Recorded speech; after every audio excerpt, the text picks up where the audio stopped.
Peuple de Dieu à travers le monde, que Dieu vous bénisse abondamment et puissamment au nom de notre Seigneur et Sauveur Christ Jésus, notre grand, infiniment majestueux, merveilleux, magnificent Seigneur et Sauveur Christ Jésus qui est mort sur la croix pour nous il y a plus de 2000 ans sur le mont du Calvaire à Golgotha, qui est assis à la droite de Dieu dans la majesté divine, revêtu d'éclat et de magnificence, dans une lumière inaccessible au-dessus des cieux les plus élevés. C'est par lui, le Seigneur Jésus-Christ, que je vous souhaite la bienvenue à cette trompette qui porte son nom en ce grand jour de l'an de grâce 2018, plus précisément le 27 octobre de l'an de grâce 2018, pour continuer cette aventure dans le livre de Genèse. Ça fait 3 semaines, on a interrompu nos échanges, nos partages du livre de Genèse pour exposer un abominable pasteur vampire, Charles Passo, alias Otto, qui amène les gens à adorer sa sirène et à faire des choses abominables. Il s'est transformé en un véritable distributeur de bébés. Nous l'avons dénoncé et toute cette semaine par le satellite en Afrique et aussi par YouTube et Facebook, nous avons exposé ce monsieur encore et encore afin que le maximum de personnes soient informées. Et je rends grâce à Dieu de ce que nous sommes en vie. Grâce soit rendue à Dieu sur la base de 2 Corinthiens chapitre 2 verset 14 qui dit « Dieu nous fait toujours triompher en Christ Jésus et répand par nous en tout lieu la bonne odeur de sa connaissance. » Donc c'est vraiment une grande joie mes frères et sœurs d'être de retour. Les ennemis ont proclamé notre mort. Mardi passé le 23 octobre, ils nous ont donné 3 jours pour mourir. Ils nous ont donné 72 heures. Il parlait d'accident de circulation, autoroute goudron. Mes frères et sœurs, nous sommes en vie. Mes frères et sœurs, notre vie ne dépend pas d'un sorcier, ne dépend pas d'un être humain. Notre vie dépend du Seigneur Jésus-Christ qui seul est notre maître, lui qui nous a commissionné. Et la parole de Dieu dit, c'est pas le non-accomplissement d'une prophétie ou d'une prédiction qu'on saura si un homme de Dieu est homme de Dieu ou homme de Satan. Donc, quelle honte! Si la honte pouvait tuer ces gens, seraient déjà morts depuis. Donc, mes frères, voilà donc une belle journée aujourd'hui à Houston. Je salue tous ceux qui sont connectés par le satellite Eutelsat 16A en Afrique, que ce soit au Bala au Cameroun, à Bafia, toujours au Cameroun, ou à Yopougon, à Abidjan en Côte d'Ivoire, ou à Gueltapé, ou Djepel au Sénégal à Dakar, ou à Kingelo au Gabon, ou à Newbel à Douala. Nous vous saluons au nom de Jésus-Christ, que vous soyez au Québec, au Canada, en France, à Saint-Denis en France, le quartier général des faux pasteurs qui font des choses terribles. Mes frères, nous vous saluons et soyez les bienvenus à ce grand banquet. Beaucoup de personnes attendaient cet enseignement d'aujourd'hui. Et c'est un enseignement qui est adressé aux jeunes gens qui aspirent à se marier. Nous allons voir le fondement du mariage pour les jeunes qui aspirent à se marier. Même les jeunes couples, même les vieux couples par rapport à l'âge, pourront trouver des édifications, des enseignements, des perles spirituelles par rapport à comment bâtir un mariage heureux et réussi. Mes frères, c'est une joie donc d'être de retour. Vous le savez, nous sommes ici derrière cette trompette, d'abord pour la parole de Dieu, pour vous amener à Jésus-Christ.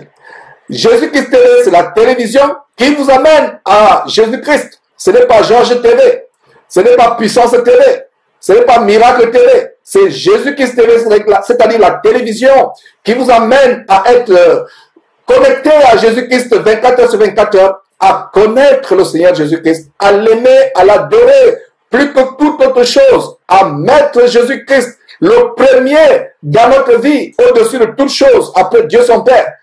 Parce que Dieu et Jésus-Christ sont un d'harmonie, un de communion, comme l'homme et la femme sont un. Quand vous voyez un homme, vous voyez aussi sa femme, spirituellement parlant et selon Dieu, bibliquement parlant. Ainsi, quand vous voyez Dieu, vous avez aussi vu Jésus-Christ.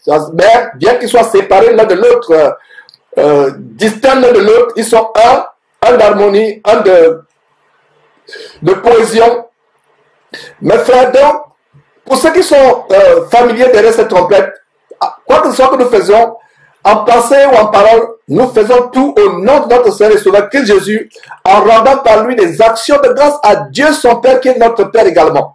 Nous n'aurons pas de cesse, nous n'aurons jamais de cesse à vous rappeler, sœurs, que la femme qui prie Dieu, la tête non voilée, déshonore Dieu, insulte Dieu. Il faudrait fallu pour vous, sœurs, de ne pas prier, que de prier la tête non voilée. De même, un homme qui prie Dieu la tête couverte par une casquette, un béret, une chéchia, un chapeau, insulte Dieu. Et vous pouvez voir ces détails sur la base de 1 Corinthiens, chapitre 11, versets 4 et 5. Alors, nous vous invitons à vous joindre à nous ici au studio pour remettre ces moments à Dieu. Prosternons-nous si vous le pouvez. Pour ceux qui le peuvent, prosternons-nous et remettons ces moments à Dieu. Éternel Dieu, nous te rendons grâce de ce que malgré nos occupations diverses, tu nous as donné le temps aujourd'hui pour venir encore derrière cette trompette, proclamer l'infinie grandeur, l'infinie immensité de ta parole de Dieu, merveilleuse, inégalable et infaillible.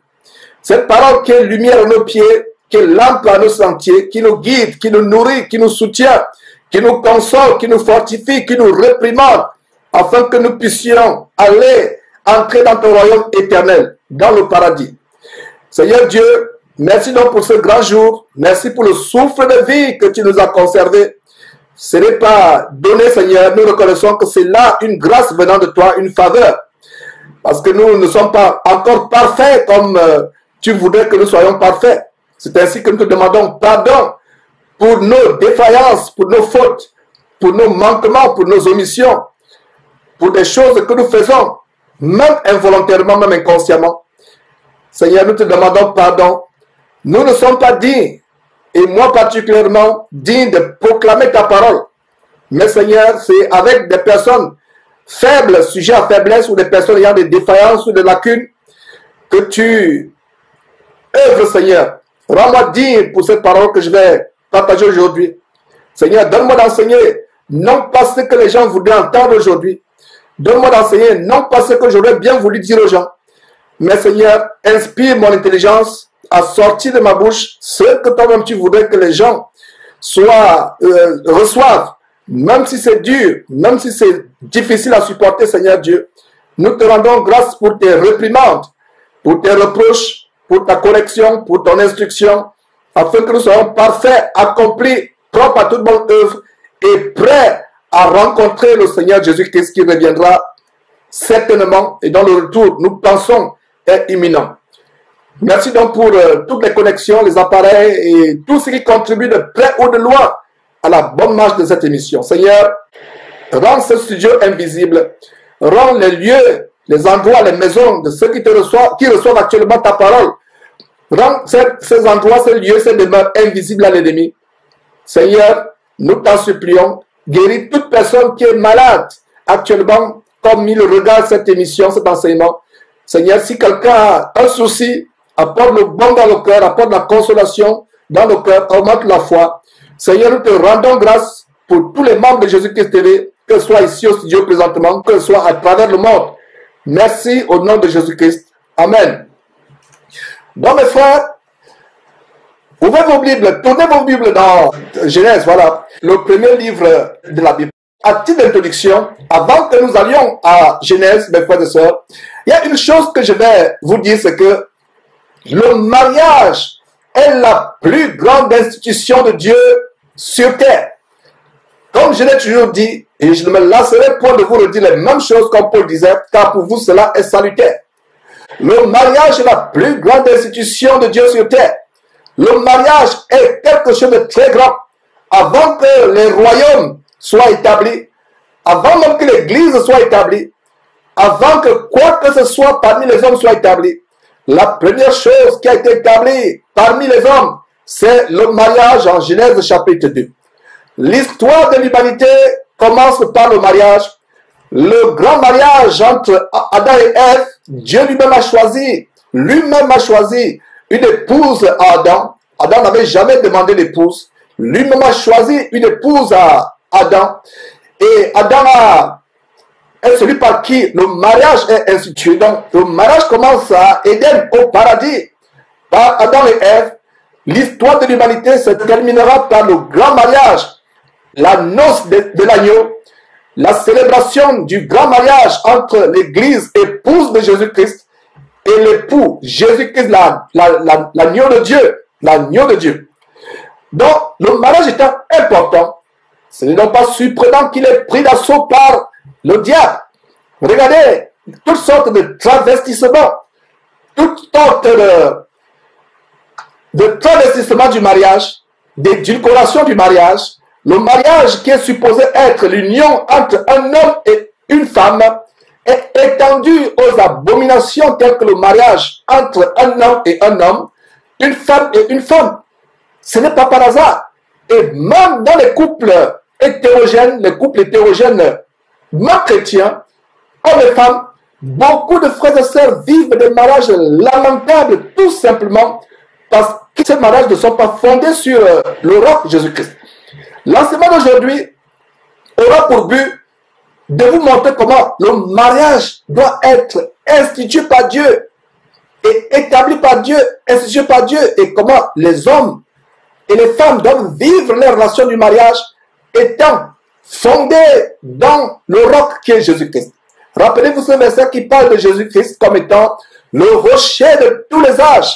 Un mariage qui n'est pas fondé sur Jésus-Christ, c'est un mariage qui ne sera jamais heureux.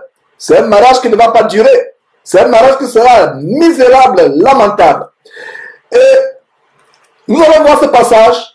Ayez vos blocs-notes, surlignants, stylos, bic, etc. N'ayez pas les feuilles blanches. Les feuilles blanches s'envolent, mes frères et sœurs. Elles s'envolent. Ayez les blocs-notes. Ayez les cahiers, les blocs-notes, les classeurs. Soulignez ces choses. Nous venons sur Jésus-Christ avec la mentalité bélienne qui consiste sur la base de Actes chapitre 17 verset 11 à examiner chaque jour la parole de Dieu pour voir si ce qu'on vous enseigne est exact. Même sur Jésus-Christ TV, avant de dire Amen à ce que votre frère Georges enseigne, vérifiez d'abord que c'est dans la Bible, 1, et 2, vérifiez qu'il ne fait pas une interprétation particulière. Parce que la parole de Dieu, la Bible merveilleuse, la parole de Dieu inégalable, nous dit en 2 Pierre chapitre 1, verset 20-21, sachant tout d'abord vous-même qu'aucune prophétie de l'Écriture ne peut être l'objet d'une interprétation particulière. Parce que ce n'est pas par une volonté d'homme qu'une prophétie a jamais été apportée, mais c'est poussé par le Saint-Esprit que les hommes ont parlé de la part de Dieu. C'est poussé par le Saint-Esprit que les hommes ont parlé de la part de Dieu. Donc, bienvenue à ce banquet par anticipation. Je dis bon appétit aux amoureux de la parole de Dieu. Et je rends grâce à Dieu. Tout à l'heure, avant de commencer l'émission, il y a eu une certaine personne qui est venue semer le désordre sur, je crois que c'est une certaine Naya Gabriel qui est venue sur YouTube faire un commentaire déplacé qui reflète l'esprit impur qui est en elle, et nous continuons à prier pour ces personnes qui sont rebelles à la vérité et venir dire que voilà, nous devons arrêter notre chaîne de malédiction. Et je rends grâce à Dieu de ce que les gens lui ont dit. Naya Gabriel, allez plutôt sur Casarema. Voilà, je crois que c'est ce qu'Alix Mann lui a dit. Je crois que Benvidi lui a également dit. Je crois que vous êtes trompé de site. C'est aussi les amoureux de la parole de Dieu. Et effectivement, nous sommes ici pour partager la parole de Dieu avec les amoureux de la parole de Dieu. Donc, ce n'est pas la chaîne des gens qui suivent bêtement les hommes. Ce n'est pas la chaîne des bénis oui, ils disent oui à tout. Ils disent amen à tort à travers. C'est la chaîne des gens qui sont amoureux de la parole de Dieu, qui scrutent la parole de Dieu, qui la lisent pour eux-mêmes, qui l'examinent quotidiennement pour voir si ce qu'on leur enseigne est exact. Donc, nous voyons au verset 1, voilà, lisons Genèse chapitre 24, verset 1. Qu'est-ce que nous voyons? Abraham était vieux, avancé en âge. Abraham était vieux, verset 1. Abraham était vieux, avancé en âge. Et l'Éternel avait béni Abraham en toutes choses. Et la section précédente, il y a plusieurs semaines de cela, environ 3 semaines, nous avons conclu avec la vie d'Abraham. C'est vrai qu'il y a encore un autre détail sur la vie d'Abraham, comment il va mourir, il sera enseveli. Et son deuil sera conduit par ses 2 enfants, Isaac et Ismaël. On pourra voir ça très brièvement à la section prochaine. Mais nous pouvons dire que nous avons fini avec la vie d'Abraham. Et c'est la transition aujourd'hui vers la vie d'Isaac. Et aujourd'hui, nous voyons un détail tellement important par rapport au mariage entre Isaac et Rebecca. Alors, Abraham était vieux, verset 1, avancé en âge, et l'Éternel avait béni Abraham en toutes choses. Verset 2, Abraham dit à son serviteur, le plus ancien de sa maison, l'intendant de tous ses biens, mais je te prie, ta main sous ma cuisse.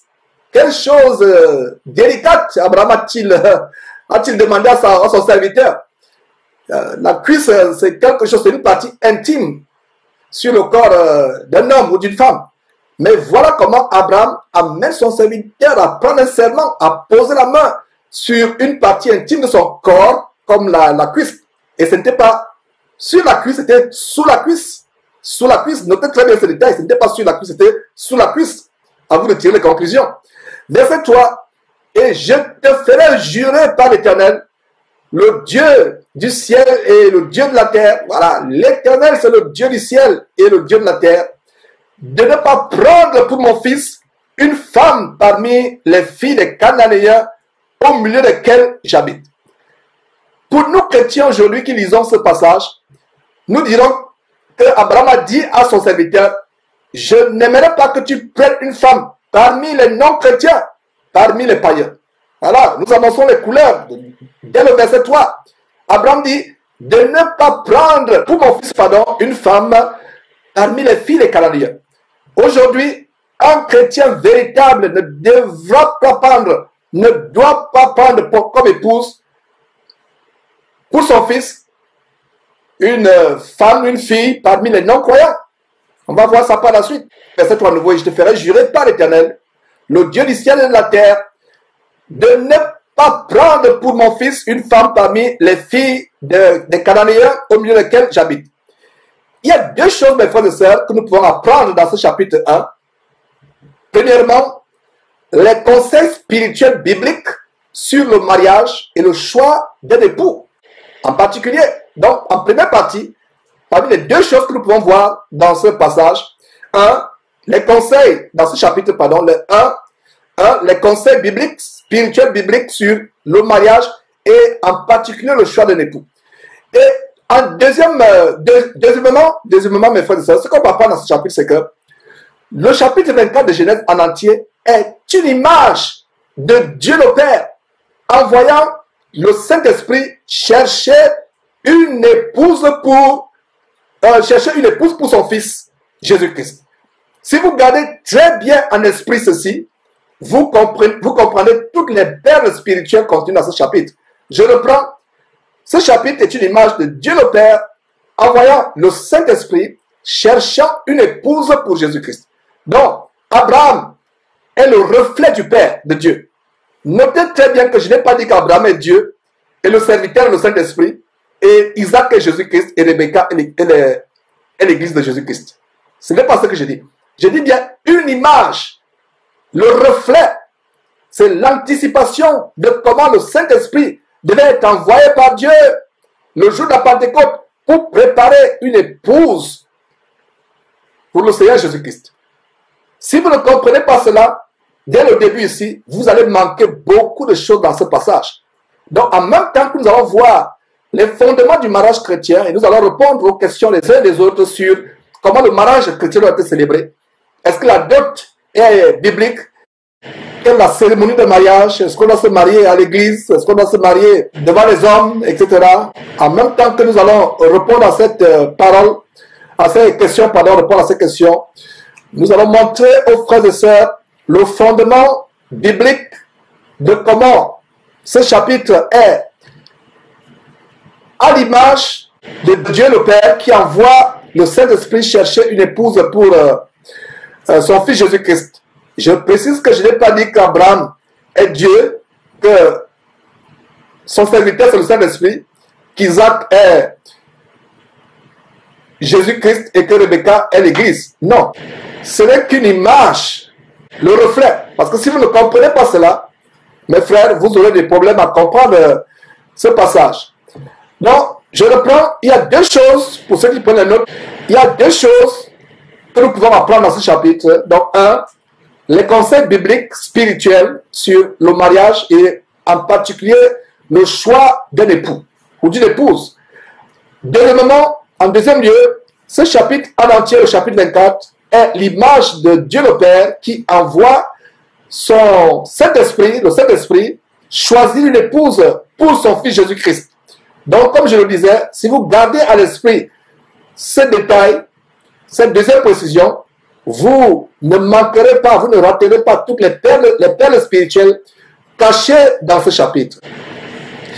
Donc, en premier lieu, nous voyons la préoccupation d'un père pour que son fils ait un mariage heureux et réussi. Et nous pouvons voir qu'Abraham et Sarah ont eu un mariage heureux, très heureux, un mariage béni. Et c'est tout naturellement qu'Abraham devait se préoccuper que son fils Isaac ait aussi un mariage réussi. Ils ont eu un très grand mariage, un très beau mariage. Ce n'est pas par hasard que 1 Pierre chapitre 3 précise comment Sarah obéissait à Abraham son mari, l'appelant Seigneur. Et le Saint-Esprit établit 1 Pierre chapitre 3, établit Sarah à 1 Pierre chapitre 3 verset 1 à 3 comme le modèle que les sœurs en Christ doivent suivre, doivent imiter. Donc Abraham est aussi appelé le père de la foi chrétienne. Donc Abraham est l'image de Dieu qui envoie le Saint-Esprit, parce que le Saint-Esprit est au service de l'Église, au service de ceux qui doivent hériter le salut. Le Saint-Esprit, comme dit Romains chapitre 8 verset 26, le Saint-Esprit nous aide dans nos faiblesses. Le Saint-Esprit est notre aide dans ce long voyage sur terre, ce long voyage vers la terre promise qui est le paradis, qui est le ciel. Verset 3 nouveau. Verset 3 nouveau. Et je te ferai jurer par l'Éternel, le Dieu du ciel et le Dieu de la terre, de ne pas prendre pour mon fils une femme parmi les filles des Cananéens au milieu desquelles j'habite. Cela nous rappelle quoi? Cela nous rappelle 2 Corinthiens chapitre 14 verset 6 qui dit « Ne vous mettez pas avec les infidèles sous un joug étranger ». Le joug, c'est ce qui attelle deux personnes ou deux animaux dans des zones pastorales, dans les temps bibliques à l'Antiquité. Pour labourer la terre, on attelait deux vaches ou deux bœufs par un joug pour qu'ils labourent la terre. Le plus grand joug aujourd'hui sur terre, non pas seulement aujourd'hui, depuis la création du monde, le plus grand joug, c'est le joug du mariage. C'est pour ça que le Saint-Esprit, par l'entremise de l'apôtre Paul écrivant aux Corinthiens, dit en 2 Corinthiens chapitre 6 verset 14, « Ne vous mettez pas avec les infidèles sous un joug étranger, car quel rapport y a-t-il entre les ténèbres et la lumière? Dieu ne peut pas cautionner le fait qu'un chrétien ou une chrétienne épouse un non-chrétien, un non-croyant. Et d'ailleurs, il y a des détails qui sont réglés en 1 Corinthiens chapitre 7, à savoir que si un homme, avant de connaître Jésus-Christ, s'est marié à une femme non chrétienne, les deux sont mariés, personne ne connaissait le Seigneur Jésus-Christ, la parole de Dieu, et l'un des époux se convertit à Christ, ils ne doivent pas mettre fin à cette relation. Maintenant, si la personne qui s'est séparée décide de se séparer, c'est dans ce sens-là, dans ce cas-là qu'elle peut se séparer. Mais ça ne veut dire pas que celui, le chrétien, qui s'est séparé le chrétien qui a été abandonné par l'épouse qui ne veut pas le suivre dans la foi chrétienne, ce n'est pas un permis pour se marier. Je reprends mes frères et sœurs, il y a des détails que nous allons préciser dans cet enseignement, à savoir que devant Dieu, c'est une aberration, je dirais une abomination, un péché pour un chrétien d'épouser un non-chrétien. Nous ne pouvons pas aller en tant que chrétien, aller épouser un non-chrétien, parce que vous formez une même chair. Mais si vous épousez une femme, et plus tard vous devenez chrétien, c'est-à-dire que vous l'avez épousée, vous n'étiez pas encore chrétien, et plus tard vous devenez chrétien, vous ne devez pas la répudier. Maintenant, si la femme, du fait que vous êtes devenu chrétien, décide de partir, qu'elle parte, mais vous n'êtes pas autorisé à vous remarier, la seule façon par laquelle un homme peut se remarier après un divorce, c'est après la mort de sa conjointe, de son épouse. De même, une femme ne peut pas se remarier du vivant de son mari. Si vous vous séparez,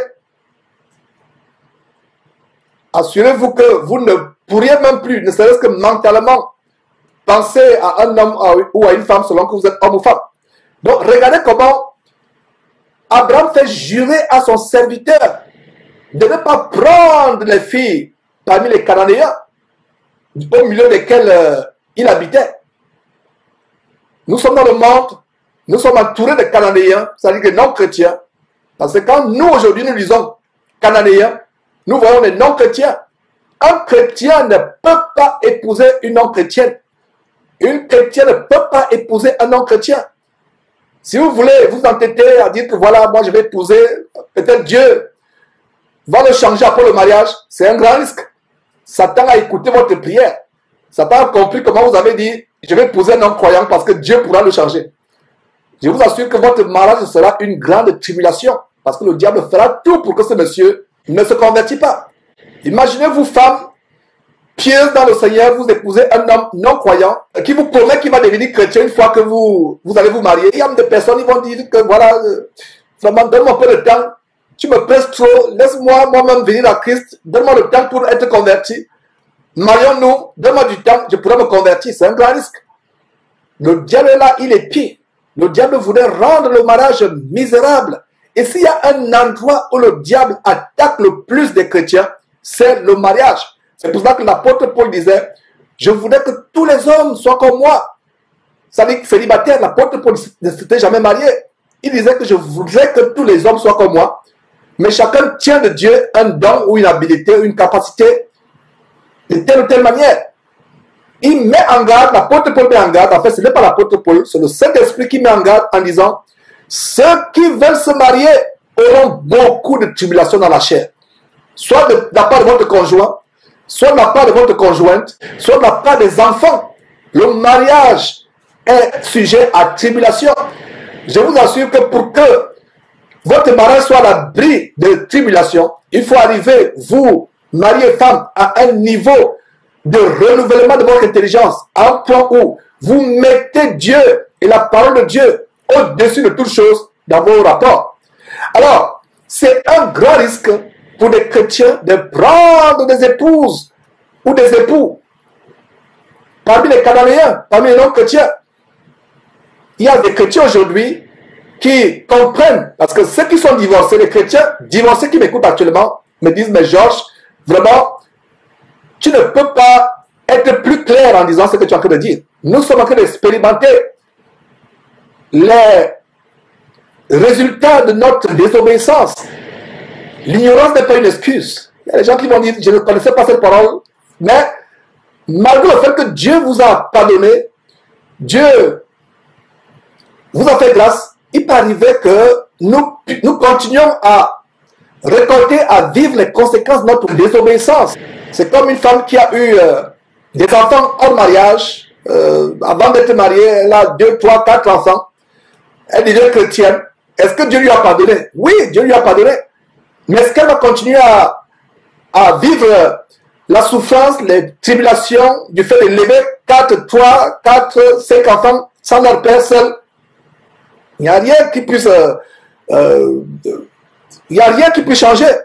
Malgré le fait qu'elle est devenue chrétienne, que Dieu lui a pardonné, elle vivra les conséquences de sa désobéissance. Donc, regardez comment Abraham établit déjà le principe selon lequel un chrétien ne peut pas aller prendre une non-chrétienne pour épouse. Une chrétienne ne peut pas aller prendre un non-chrétien pour époux. C'est pour ça qu'il fait jurer par l'Éternel. Regardez le détail. Nous soulignons jurer par l'Éternel. Donc, Abraham implique Dieu dans cette décision. Et qu'est-ce que le Saint-Esprit nous montre ici? Dieu établissait le principe selon lequel une personne parmi le peuple de Dieu ne pouvait pas aller prendre une femme étrangère. C'est le même principe aujourd'hui. Et regardez comment Dieu traitait durement Israël. Quand Israël se détournait de la parole de Dieu pour aller prendre des femmes moabites, des femmes ammonites, les femmes philistines, les femmes des Philistins, les femmes philistines. Dieu punissait terriblement Israël. Aujourd'hui, c'est vrai, nous sommes dans le temps de la grâce. Vous n'allez pas forcément voir le feu tombant du ciel sur votre maison. Vous n'allez pas forcément voir la terre s'ouvrant ou les serpents qui pleuvent du ciel pour vous mordre, des serpents brûlants. Mais de fois, on peut aussi avoir des conséquences. malgré le fait que nous sommes dans le temps de la grâce, nous pouvons expérimenter des conséquences. Dieu est outragé, déshonoré, quand un chrétien va épouser un non-chrétien. Et pour vous, qui vous êtes marié à un non-chrétien ou à une non-chrétienne, étant déjà chrétien, c'est-à-dire étant né de nouveau, délibérément, vous allez dire, voilà, pour moi, il n'y a pas de problème. Je pense que Dieu peut changer mon conjoint, ma conjointe. Vous allez épouser cette personne. Qu'est-ce qu'il vous reste à faire aujourd'hui en écoutant cet enseignement? Ne vous affligez pas en m'écoutant. Mon but n'est pas de vous faire être affligé, mes frères et sœurs. Donc, détendez-vous. Il y a des choses qui pourront affliger les uns et les autres.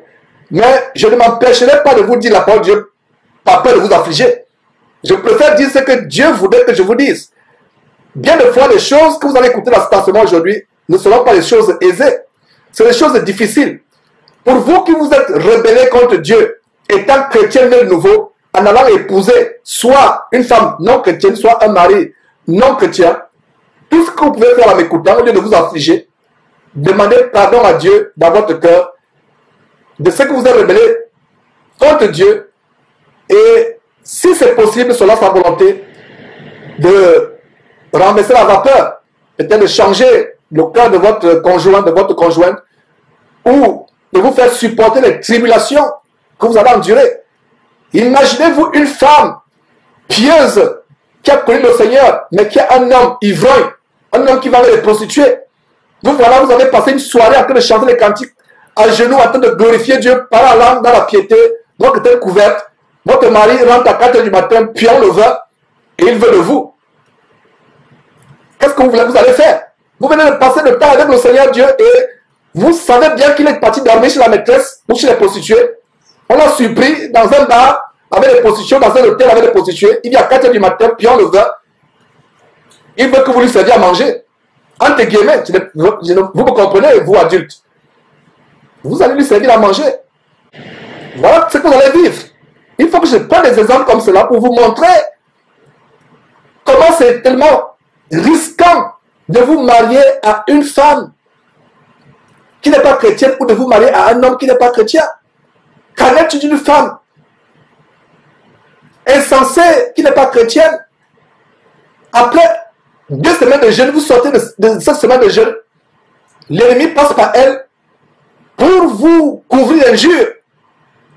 Il y a même des femmes qui frappent sur leur mari. Qu'est-ce que vous allez faire? Vous vivez avec une personne étrangère. Quand Dieu parlait dans l'Ancien Testament, de ne pas parler des femmes étrangères. Même dans le corps humain, quand il y a un corps étranger dans le corps, regardez, vous avez une brindille qui est en train d'avoir votre doigt. Si on ne la lève pas à temps, le doigt va s'enfler, il va pourrir, il va le pu. Et si vous faites attention, il peut avoir la gangrène. Non seulement le doigt pourra être coupé, toute la main pourra être coupée, ou même tout le bras. C'est la même chose quand les chrétiens prennent un corps étranger et l'introduisent dans leur propre chair. La Bible ne dit-elle pas que l'homme quittera son père et sa mère et s'attachera à sa femme et les deux formeront une même chair? Donc faites attention, je vous en supplie, peuple de Dieu, jeune homme, tant que tu n'es pas encore marié, ne prends pas une femme qui n'est pas chrétienne. Et quand je dis une femme qui n'est pas chrétienne, je ne parle pas d'une femme qui se balade avec la Bible à longueur de journée. Je ne parle pas d'une femme qui va tout simplement se voir la tête pour être vue les hommes, pour montrer qu'elle est une femme vertueuse.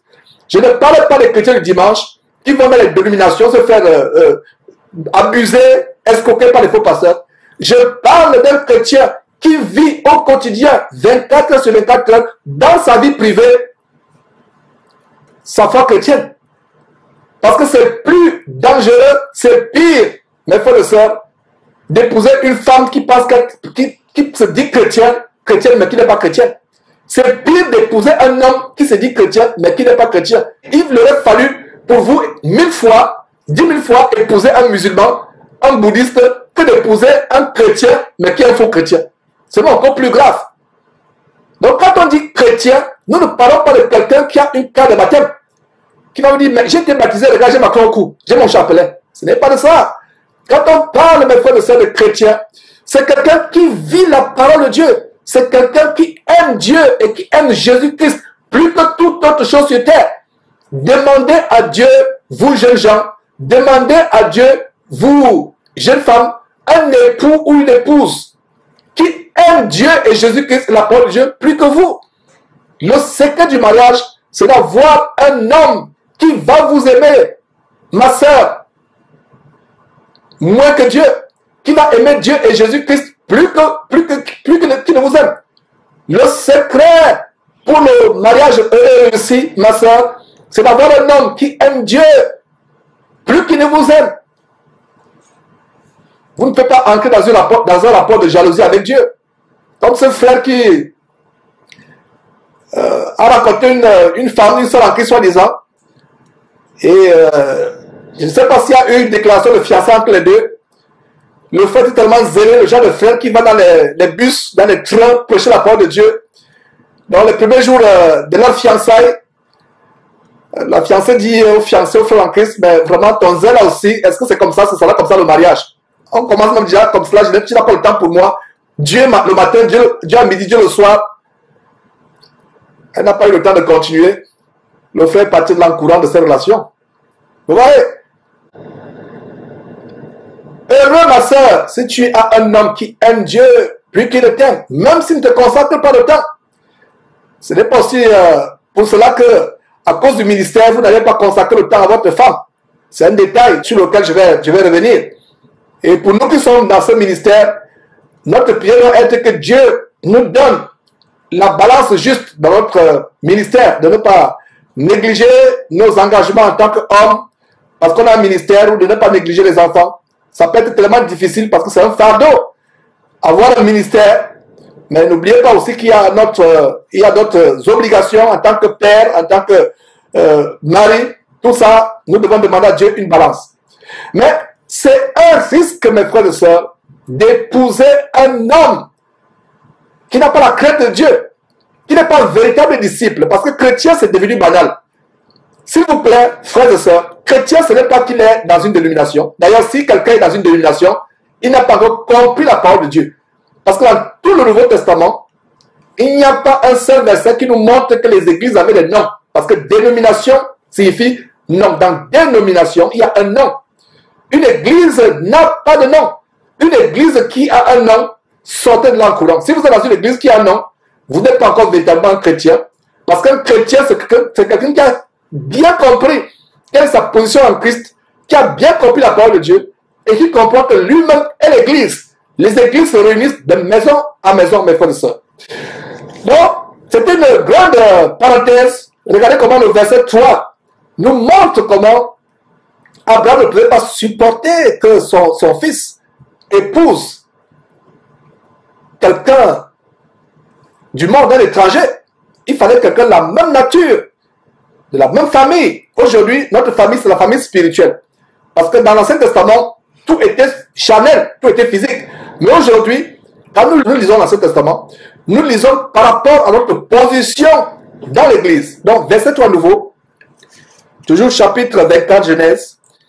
Et je ferai jurer par l'Éternel, le Dieu du ciel et le Dieu de la terre, de ne pas prendre pour mon fils une femme parmi les filles des Cananéens, au milieu duquel j'habite, mais d'aller dans ma patrie. D'aller dans ma patrie, la patrie, pour ceux qui ont suivi ces sections, depuis qu'on a commencé, je crois que c'est la partie 13 aujourd'hui. Pour vous qui avez commencé avec ces sections, vous comprenez aujourd'hui que la patrie d'Abraham, c'était ou en Chaldée ou en Chaldée, en Mésopotamie. Donc, mais d'aller dans mon pays, dans ma patrie, chrétien, chrétienne, chef de sang en Christ, notre patrie aujourd'hui, c'est quoi? C'est le corps de Christ. Nous ne sommes plus des citoyens de la terre. Nous sommes citoyens du ciel. D'où nous attendons notre Seigneur Jésus-Christ qui viendra chercher l'Église. Voilà notre patrie. Donc, Abraham dit à son serviteur de ne pas aller chercher une femme hors de ma patrie. Chrétien, chrétienne, ne cherche pas une femme hors de ta patrie. Cherche une femme qui appartient à ta patrie. Le véritable corps de Christ. Je n'ai pas dit cherche une femme qui appartient dans une église avec un nom. Des églises qui ne sont que des camps de concentration qui mènent en enfer. Des salles d'embarquement, des salles d'attente qui mènent vers l'enfer. Où les pasteurs vous arrosent chaque jour avec les démons avec les sirènes des eaux, les Mami Wata, alors qu'on suit l'émission sur le Passo. Et concernant cette émission, je rends grâce à Dieu de ce que les langues se délient de plus en plus. Nous avons une dizaine de témoignages qui attendent d'être montés sur studio avant qu'on les publie. Et c'est vraiment une très grande joie de voir que les langues se délient. Les chrétiens de plus en plus n'ont plus peur de ces faux pasteurs qui les tenaient captifs avec la peur, avec les menaces. Vous avez compris que ces gens ne sont rien devant Dieu. N'ayez pas peur d'eux. Ayez peur de Dieu et du Seigneur Jésus-Christ. Voilà donc comment Abraham dit à son serviteur de ne pas aller chercher une femme hors de sa patrie. De ne pas chercher une femme hors de sa patrie, mais d'aller dans son pays, dans sa patrie, prendre une femme pour Isaac, son fils. Notre patrie aujourd'hui, c'est le corps de Christ. C'est-à-dire, quand il dit corps de Christ, l'ensemble des frères et sœurs en Christ, des véritables élus, qui vivent dans la sanctification, ayant renoncé au monde, vivant pour plaire à Dieu. C'est là où vous devez prendre une femme. Et non dans ces églises que vous pensez être des églises qui sont remplies de prostituées, je vous assure.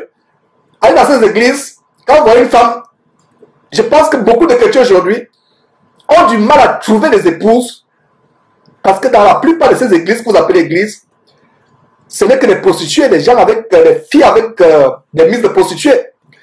Verset 4. Mais d'aller dans mon pays, dans ma patrie, prendre une femme pour mon fils Isaac.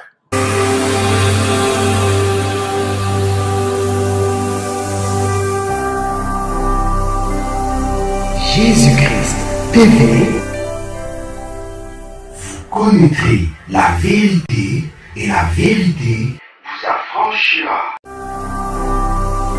Ne manquez pas de vous abonner à notre chaîne YouTube Jésus-Christ TV en cliquant sur le bouton